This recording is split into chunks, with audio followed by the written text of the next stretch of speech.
Yang kami anti yaitu Malaysia, keinginan Inggris. Dan mereka bukan berjuang. Mereka diberikan hadiah ke mereka. Yang berjuang orang lain. Mungkin ada kebenarannya. Ya, oke. Pernahkah kita bertanya, sebenarnya dari mana identitas sebuah negara berasal?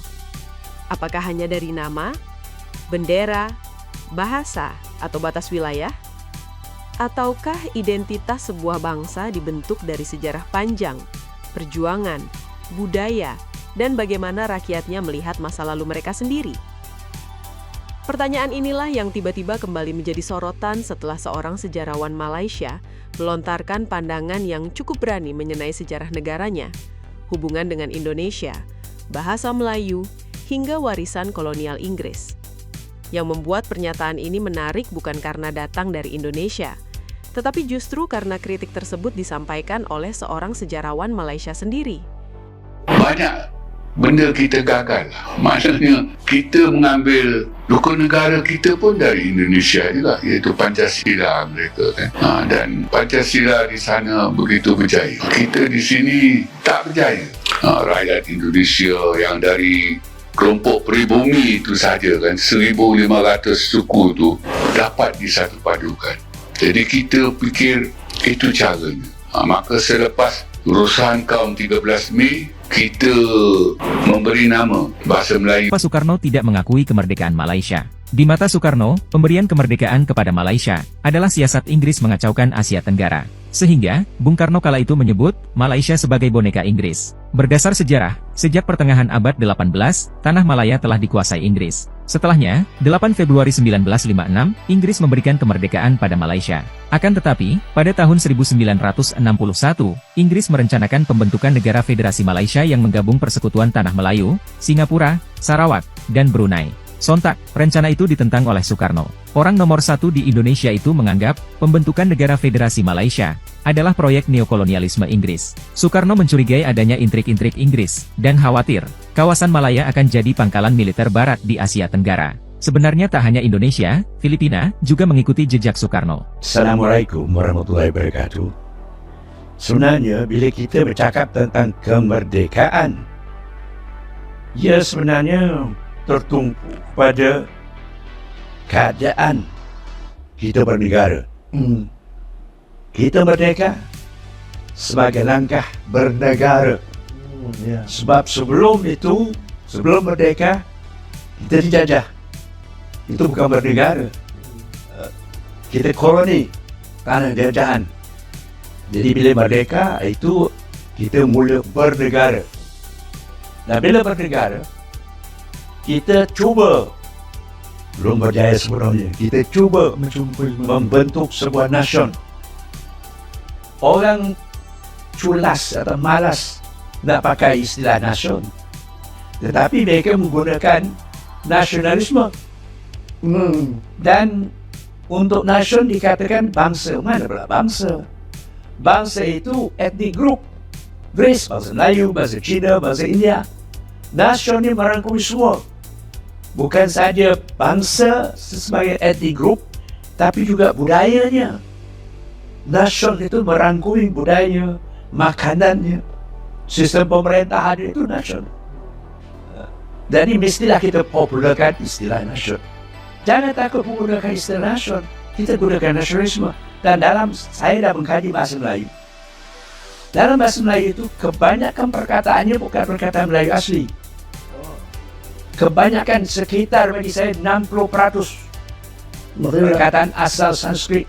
Oh ya, 60% dari perkataan bahasa Melayu berasal daripada Sanskrit. Ya. Dan Sanskrit itu bukan terus datang dari India, tapi juga melalui tanah Jawa. Sebab itu kalau mengkaji bahan-bahan sejarah purba Melayu, purba dalam kata sejarah lama Melayu, elemen Jawa ini sangat penting. Bukan Jawa moden, Jawa kuno. Contohnya macam mana yang dimaksudkan tu bro? Macam Jawa kuno ni, sebab cerita hikayat Hang Tuah, bukan Hang Tuah ya, itu sendiri pengarang itu dipengaruhi oleh cerita hikayat Jawa. Jebat itu perkataan Jawa kuno, artinya wangian. Kasturi itu juga artinya wangian, jauh kuno juga. Jadi mana ada 5 Bersaudara. pahlawan tua pun tak wujud lagi perkataan tua tu. Yang wujud ialah Tuha. Tuha itu artinya ketua, Orang yang menjadi pemimpin. yang jadi pemimpin. Sebab itu sampai hari ini orang Melayu hormat orang tua. Ya. Nah, jadi tambah kalau misalnya macam Singapura, Ya. Singapura masuk membentuk Malaysia, dan dia keluar. Mana kita tahu 10 tahun lagi sebuah negeri lain masuk mengatakan itu nasional juga, memperbesarkan nasional itu. 42 British masih menjajah. Ya. Kemudian Jepun menyerang pas itu. Tetapi British sudah merangkul di England. Di England tu British mempunyai pejabat ini dinamakan pejabat kolonial, Ya. pejabat tanah jajahan. Sebenarnya jajahan. Atau kalau terjemahan yang kebudayaan jabatan tanah jajahan. Ya.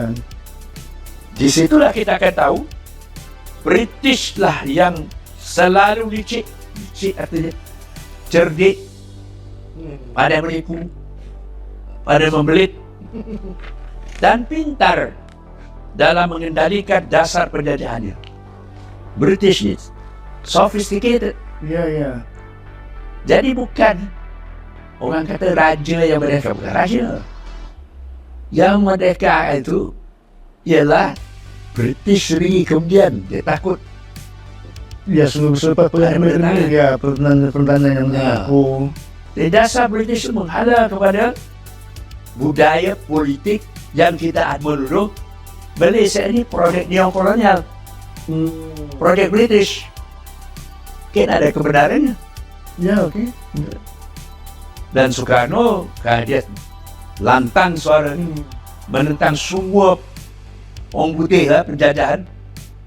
Maka dia akhirnya dibolehkan juga, dijatuhkan. Tapi dia pemimpin rumpun Melayu hebat. Saya kata ini sebab saya mengkaji Indonesia. Ya, tapi bro, macam tanya sikit, macam mana hubungan dia dengan nasionalis ini di Malaysia?